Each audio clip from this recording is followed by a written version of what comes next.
My fellow Americans, today I want to update the world on our efforts to prevent Iran from acquiring a nuclear weapon. The Iranian regime is the leading state sponsor of terror. It exports dangerous missiles, fuels conflicts across the Middle East, and supports terrorist proxies and militias such as Hezbollah, Hamas, the Taliban, and al-Qaeda. Over the years, Iran and its proxies have bombed American embassies and military installations, murdered hundreds of American service members, and kidnapped, imprisoned, and tortured American citizens. The Iranian regime has funded its long reign of chaos and terror by plundering the wealth of its own people. No action taken by the regime has been more dangerous than its pursuit of nuclear weapons and the means of delivering them. In 2015, the previous administration joined with other nations in a deal regarding Iran's nuclear program. This agreement was known as the Joint Comprehensive Plan of Action, or JCPOA. In theory, the so-called Iran deal was supposed to protect the United States and our allies from the lunacy of an Iranian nuclear bomb, a weapon that will only endanger the survival of the Iranian regime. In fact, the deal allowed Iran to continue enriching uranium and, over time, reach the brink of a nuclear breakout.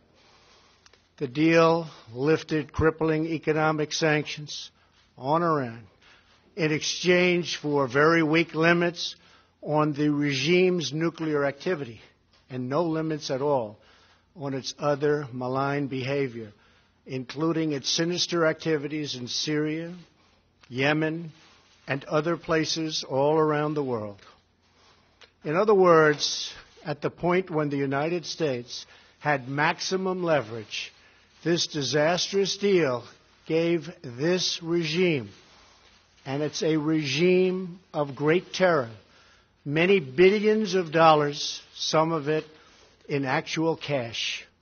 A great embarrassment to me as a citizen and to all citizens of the United States. A constructive deal could easily have been struck at the time, but it wasn't. At the heart of the Iran deal was a giant fiction that a murderous regime desired only a peaceful nuclear energy program. Today, we have definitive proof that this Iranian promise was a lie. Last week, Israel published intelligence documents long concealed by Iran, conclusively showing the Iranian regime and its history of pursuing nuclear weapons. The fact is, this was a horrible one-sided deal that should have never, ever been made. It didn't bring calm, it didn't bring peace, and it never will. In the years since the deal was reached, Iran's military budget has grown by almost 40%, while its economy is doing very badly. After the sanctions were lifted, the dictatorship used its new funds to build nuclear-capable missiles, support terrorism, and cause havoc throughout the Middle East and beyond. The agreement was so poorly negotiated that even if Iran fully complies, the regime can still be on the verge of a nuclear breakout in just a short period of time. The deal's sunset provisions are totally unacceptable. If I allowed this deal to stand, there would soon be a nuclear arms race in the Middle East. Everyone would want their weapons ready by the time Iran had theirs. Making matters worse, the deal's inspection provisions lack adequate mechanisms to prevent, detect, and punish cheating, and don't even have the unqualified right to inspect many important locations, including military facilities. Not only does the deal fail to halt Iran's nuclear ambitions, but it also fails to address the regime's development of ballistic missiles that could deliver nuclear warheads. Finally, the deal does nothing to constrain Iran's destabilizing activities, including its support for terrorism. Since the agreement, Iran's bloody ambitions have grown only more brazen. In light of these glaring flaws, I announced last October that the Iran deal must either be renegotiated or terminated. 3 months later, on January 12th, I repeated these conditions.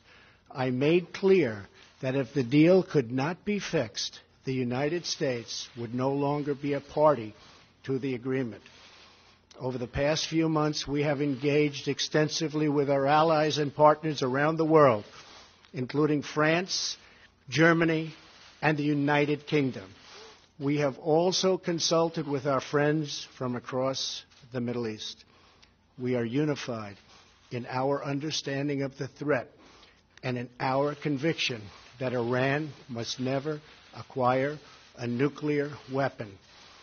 After these consultations, it is clear to me that we cannot prevent an Iranian nuclear bomb under the decaying and rotten structure of the current agreement. The Iran deal is defective at its core. If we do nothing, we know exactly what will happen. In just a short period of time, the world's leading state sponsor of terror will be on the cusp of acquiring the world's most dangerous weapons. Therefore, I am announcing today that the United States will withdraw from the Iran nuclear deal. In a few moments, I will sign a presidential memorandum to begin reinstating U.S. nuclear sanctions on the Iranian regime. We will be instituting the highest level of economic sanction. Any nation that helps Iran in its quest for nuclear weapons could also be strongly sanctioned by the United States. America will not be held hostage to nuclear blackmail. We will not allow American cities to be threatened with destruction, and we will not allow a regime that chants death to America to gain access to the most deadly weapons on earth. Today's action sends a critical message. The United States no longer makes empty threats. When I make promises, I keep them. In fact, at this very moment, Secretary Pompeo is on his way to North Korea in preparation for my upcoming meeting with Kim Jong-un. Plans are being made, relationships are building. Hopefully a deal will happen, and with the help of China, South Korea, and Japan, a future of great prosperity and security can be achieved for everyone. As we exit the Iran deal, we will be working with our allies to find a real, comprehensive, and lasting solution to the Iranian nuclear threat. This will include efforts to eliminate the threat of Iran's ballistic missile program, to stop its terrorist activities worldwide, and to block its menacing activity across the Middle East. In the meantime, powerful sanctions will go into full effect. If the regime continues its nuclear aspirations, it will have bigger problems than it has ever had before. Finally, I want to deliver a message to the long-suffering people of Iran. The people of America stand with you.